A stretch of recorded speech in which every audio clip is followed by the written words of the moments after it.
saying that कि तुम्हारा body का structure and figure and all which I didn't knew that कि अच्छा ये सारी चीज़ें बोलनी होती है. So I said I don't know it. He came to meet me and he kept insisting that we go to my room and chat. And I didn't understand. I was alone. हर साल मुंबई की तरफ एक लंबी line लगती है. इतनी लंबी line कि अपनी मंजिल तक पहुंचना तो छोड़ो, कुछ ही लोग अपनी मंजिल को सिर्फ देख तक पाते हैं. सपनों की इस नगरी में अपना सपना पूरा करने के लिए 50,000 से ज्यादा लोग हीरो बनने के लिए, हीरोइन बनने के लिए, किसी पोस्टर पर मुस्कुराने के लिए, अपनी जिंदगी को बदलने के लिए कुछ भी करने को रेडी रहते हैं. लेकिन अक्सर लोगों के ये सपने सिर्फ सपने बनकर ही रह जाते हैं, क्योंकि बॉलीवुड के कई शिकारी कैमरे के पीछे छुपे जो रहते हैं, जिसमें से एक शिकारी का नाम है कास्टिंग काउच. एक छोटा सा रोल किसी की भी जिंदगी बदल सकता है और यहीं से शुरू होती है पावर और हैरेसमेंट की गेम. जब एक तरफ स्ट्रगल कर रहा एक्टर होता है, उसकी मजबूरियां होती है, तो दूसरी तरफ हवस के भूखे डायरेक्टर और film maker. Even cinema industry के इस काले और घटिया सच के बारे में सलमान जैसे स्टार तक एक्सेप्ट कर चुके हैं कि yes, casting couch does exist. Mega star Chiranjeevi ji, you know, when they say casting couch does not exist, it's wrong.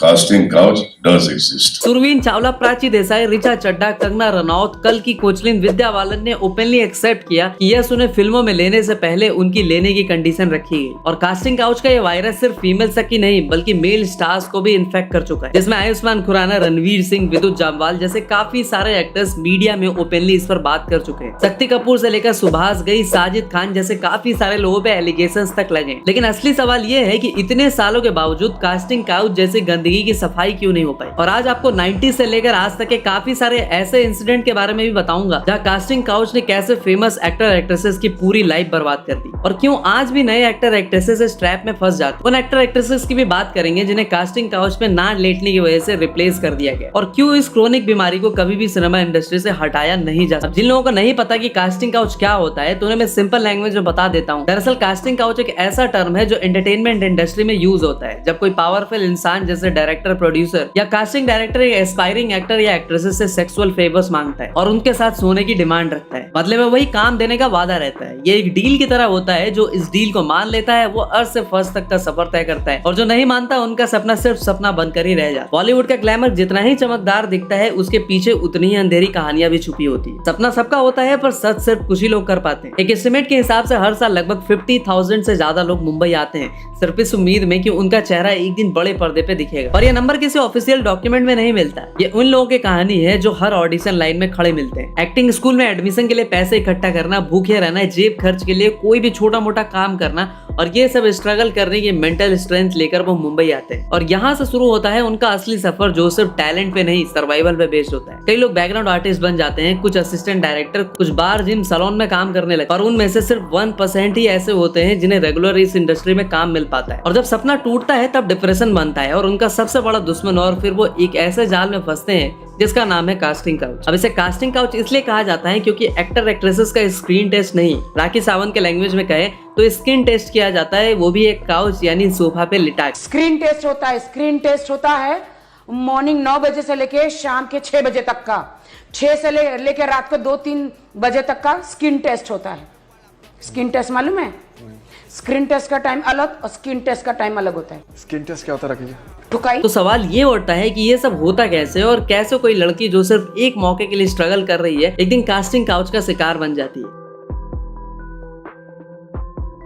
तो जब एक नई लड़की मुंबई आती है तो वो अपना पोर्टफोलियो बनाती है, सोशल मीडिया पे प्रोफाइल्स डालती है, कास्टिंग कॉल्स के ग्रुप ज्वाइन करती है. ये हर नई एक्ट्रेस का पहला स्टेप होता है. बस वही वक्त होता है जब शिकारी की पहचान की जाए और यहाँ से शुरू होता है असली खेल. सबसे पहले मीटिंग कहीं पब्लिक जगह पे होती है जहाँ एक प्रोफेशनल वाइब दी जाती है ताकि लड़की को बिल्कुल भी अनकंफर्टेबल ना लगे. फिर धीरे धीरे जब सब सेट हो जाता है तो बाद में कहा जाता है कि सूट का बजट टाइट है तो मीटिंग अगर घर पे हो जाए तो बेटर होगा. सर को प्राइवेसी भी तो चाहिए होती है ताकि वो फ्रीली बात कर सके. और यही मौका है जहाँ अगर नई लड़कियां गलती करती है और जब ये लड़कियां डायरेक्टर के घर पे किसी प्राइवेट लोकेशन पे पहुंचती हैं तब प्रोफेशनल मीटिंग का दौर खत्म हो चुका होता है और वहाँ सिर्फ एक शिकारी और उसका शिकार होता है. बातें धीरे धीरे पर्सनल होते जाती है. डायरेक्टर या प्रोड्यूसर के शब्द बदलने लगते हैं. तुम्हें पोटेंशियल तो है लेकिन इंडस्ट्री में सर्वाइव करने के लिए कॉम्प्रोमाइज करना पड़ता है और यही शब्द अक्सर इस्तेमाल होते हैं. ये एक ऐसा जाल होता है, इतनी चतुराई से बुना जाता है कि एस्पायरिंग एक्ट्रेसेस को समझ नहीं आता है कि वो कब इसमें फंस गई. कोई कहता है कि बस एक छोटी सी पार्टी में इम्प्रेस करना है तो कोई कहता है कि तुम्हें रोल के लिए थोड़ी सी बोल्डनेस दिखानी होगी. और ये सब सुनने में प्रोफेशनल लगता है लेकिन इनका असली मतलब कुछ और ही होता है. और अगर लड़की लड़की इनसे इनकार करती है तो उसका सपना वहीं पे खत्म हो जाता है और उससे कहा जाता है कि तुम इंडस्ट्री के लिए बिल्कुल भी फिट नहीं हो या फिर तुम्हें अभी और स्ट्रगल करना पड़ेगा। पर जो हाँ कह देती है उनके लिए एक लंबी सड़क की शुरुआत होती है, एक ऐसी सड़क जो शायद उन्हें एक छोटा सा रोल दिला दे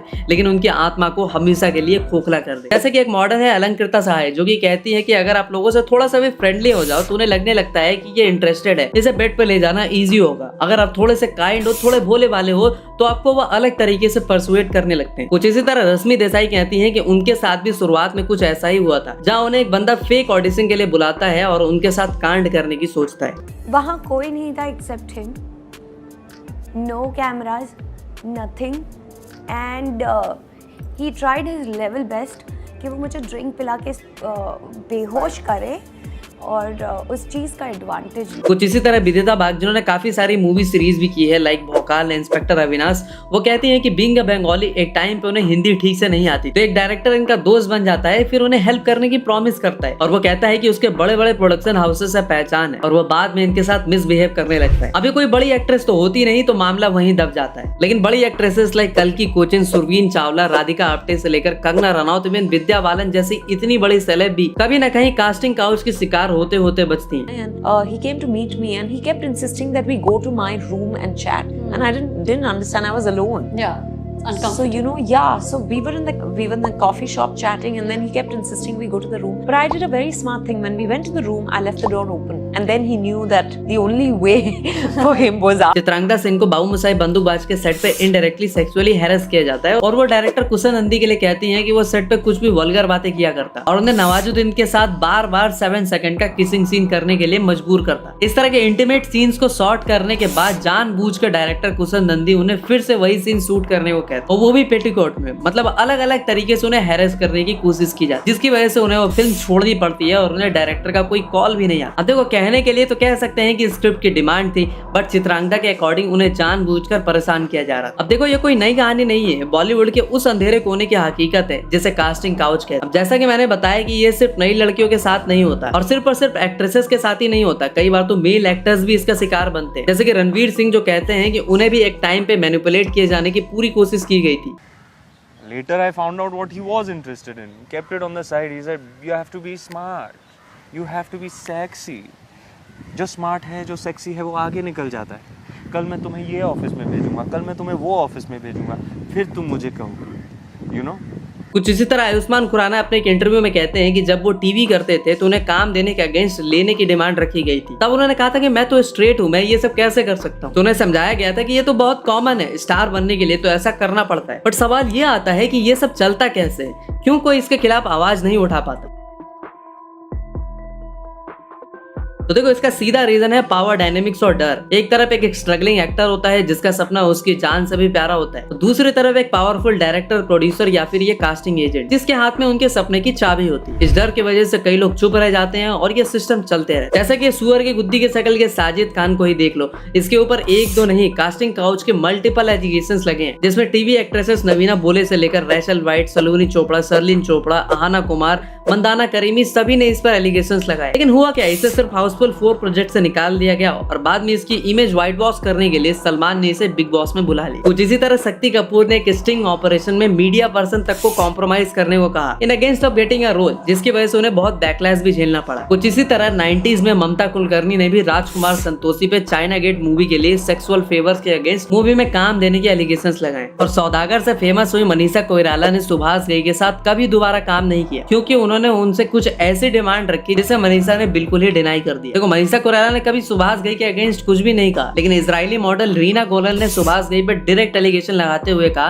कि Subhash Ghai tried to take her to his bedroom under the pretext of discussing work. और बॉलीवुड में कोई भी ऐसा डायरेक्टर या बड़ा सुपरस्टार नहीं है जिसने ये सब नहीं किया। इवन सिद्धार्थ मल्होत्रा को ही ले लो, इनके लिए ऐसी रूमर आती है कि वो करण जौहर के चहेते हैं क्योंकि वो उन्हें देते हैं। बात सामने नहीं आती मगर सबने ये सब किया है, क्योंकि रोल चाहिए तो बिस्तर पे तो सोना ही पड़ेगा। हाँ, लेकिन ये उन लोगों के साथ बिल्कुल नहीं होता जो पहले से इंडस्ट्री में एस्टेब्लिश है या किसी एक्टर एक्टर या डायरेक्टर के बेटे हैं उन्हें रोल आराम से मिल जाता है और उनका करियर भी आराम से बन जाता है, चाहे उन्हें एक्टिंग आती हो या फिर ना। तनुजा चंद्रा वाला केस तो आपको याद ही होगा। एक जानी माने डायरेक्टर ने खुद एक इंटरव्यू में बताया था कि जब वो इंडस्ट्री में नहीं थी तो उन्हें भी इनडायरेक्ट तरीके से कास्टिंग काउच का सामना करना पड़ा। उन्होंने बताया था कि कई प्रोड्यूसर्स उन्हें ऐसे रोल्स के लिए अप्रोच करते थे, मतलब वो कितनी ज्यादा बोल्ड सीन्स कर सकती है, मगर तनुजा ने ये सब करने से मना कर दिया और अपने टैलेंट के दम पर अपना नाम बनाया। लेकिन उन्होंने ये भी कहा कि हर किसी के पास इतनी हिम्मत या रिसोर्सेस नहीं होते। एक्ट्रेस पायल रोहतगी ने तो ओपनली एक फेमस डायरेक्टर के खिलाफ आवाज उठाई। उन्होंने कहा कि उन्हें एक फिल्म के लिए रोल का ऑफर मिला, लेकिन बदले में उन्हें डायरेक्टर के साथ प्राइवेट मीटिंग्स अटेंड करने को कहा गया। पायल ने इसके खिलाफ सोशल मीडिया और इंटरव्यू में बात, लेकिन इंडस्ट्री में उन्हें ज्यादा सपोर्ट नहीं दिया। उनका करियर भी इसके बाद स्ट्रगल करने लगा, जो ये दिखाता है कि इंडस्ट्री में सच बोलने की कीमत क्या होती है। कंगना रनौत जो बॉलीवुड की टॉप एक्ट्रेसेस में से एक हैं, उन्होंने कई बार कास्टिंग काउच के खिलाफ आवाज उठाई है। उन्होंने बताया कि जब वो इंडस्ट्री में नहीं थी तो उन्हें भी ऐसे प्रपोजल्स मिले थे जिन्हें उन्हें कॉम्प्रोमाइज करने को कहा गया। कंगना ने एक इंटरव्यू में मुझे कहा गया था कि अगर मैं बड़े प्रोड्यूसर के साथ एडजस्ट करूंगी तो मुझे बड़े रोल्स मिलेंगे, और यहाँ एडजस्ट करने का सीधा मतलब है कि तुम्हें हमारे साथ सोना पड़ेगा। 2018 में जब मीटू मूवमेंट इंडिया में आया तो बॉलीवुड के अंदर एक तूफान उठा। कई एक्ट्रेसेस और एक्टर ने अपने अपने एक्सपीरियंसेस शेयर किए। तनुश्री दत्ता ने नाना पाटेकर और एक फिल्म के डायरेक्टर पर सेक्सुअल हैरेसमेंट के आरोप लगाए। उन्होंने कहा कि एक फिल्म के सेट पर उन्हें अनकंफर्टेबल सिचुएशन से गुजरना पड़ा और जब उन्होंने इसका विरोध किया तो उन्हें इंडस्ट्री से ऑलमोस्ट बॉयकॉट कर दिया गया। इस मूवमेंट में और भी नाम आए जैसे कि विकास बैल, साजिद खान और आलोक नाथ, जिन्होंने अपने पावर का गलत इस्तेमाल किया।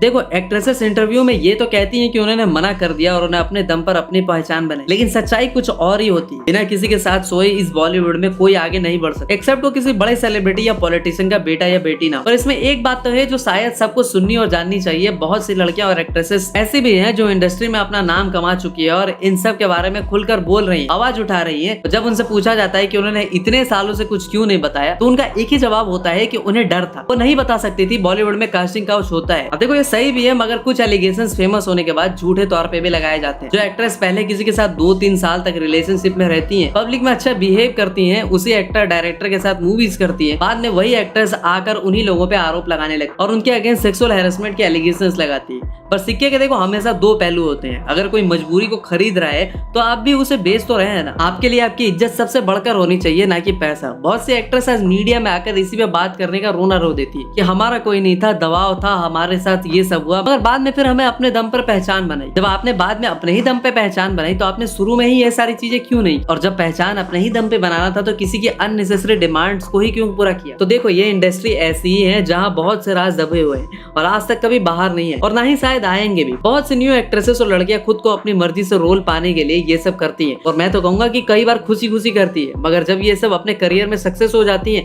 तो अपनी झूठी स्ट्रगल स्टोरी सुनाकर सिंपैथी लेती है और किसी पर भी इल्जाम लगा देती है। और ये बस आजकल फिल्म इंडस्ट्री में नहीं बल्कि टीवी इंडस्ट्री में भी बहुत होता है और ये कल्चर शायद कभी खत्म नहीं होगा, क्योंकि जब लोग सपनों को खुद से बड़ा समझने लगते हैं तो नहीं सोचते कि क्या कीमत चुकाई जा रही और वो बस उन सपनों को देखते हैं, सक्सेस के महंगे महंगे ख्वाब जिन्हें पूरा करने के लिए वो कुछ भी कर सकते। और यहीं से जन्म लेता है कास्टिंग काउच जैसा वर्ड। तो ये था हमारा आज का वीडियो। आई होप कि हमारा वीडियो आपको पसंद आया होगा। तो देखो, इस तरह की वीडियोस बनाने में हमारा काफी एफर्ट एंड पैसा जाता है, तो भाई अब वीडियो को as much as possible like करो, दोस्तों के साथ शेयर करो, जिससे कि वीडियो के रीच बढ़े और हम इस तरह के वीडियोस आपके लिए लाते रहे। तो मिलते हैं अगली वीडियो में, तब तक के लिए हर हर महादेव।